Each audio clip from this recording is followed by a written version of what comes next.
Welcome to சுடுதண்ணி. இன்னைக்கு நம்ம வீடியோவில் ரொம்ப பேசிக்கான கிரீன் சட்னி எப்படி பண்ணுறதுன்னு பார்க்கலாம். இது ஒரு ஆல் இன் ஆல் ரெசிபி. சின்ன சின்ன ஆல்ட்ரேஷன்ஸோட இந்த சட்னியை நிறையா பர்பஸ்க்கு யூஸ் பண்ணலாம். இதோட இன்க்ரீடியன்ஸை நான் டிஸ்கிரிப்ஷன் பாக்ஸில் கொடுக்குறேன். இப்போ வாங்க செஞ்சு சமைக்கலாம். ஃபர்ஸ்ட் ஒரு மிக்சியில் ஒரு கை ஃபுல்லாக புதினா, ஒரு கை அளவு கொத்தமல்லி, 1 இன்ச் அளவு இஞ்சி, 4 பல் பூண்டு, 2 பச்சை மிளகாய், 1/4 டீஸ்பூன் உப்பு, 1/4 டீஸ்பூன் சாட் மசாலா, அரை எலுமிச்சம்பழத்தோட சாறு, அதோட 1/2 டீஸ்பூன் சீரகத்தூள் சேர்த்துக்கலாம். சேர்த்துட்டு இது நல்லா அரைச்சிக்கோங்க. இப்போ இது நல்லா அரைச்சி எடுத்தாச்சு. அவ்வளோதான். இதுதான் இந்த பேசிக்கான க்ரீன் சட்னி.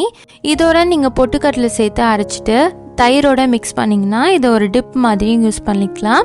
இல்லை இந்த பிளெயின் பேசிக் சட்னியவே மைனஸ் கூட மிக்ஸ் பண்ணி மின்ட் மைனஸாக நீங்கள் சர்வ் பண்ணலாம். இந்த வீடியோ உங்களுக்கு பிடிச்சிருந்தா லைக் பண்ணுங்கள். சுடு தண்ணி சேனலை சப்ஸ்கிரைப் பண்ணுங்கள்.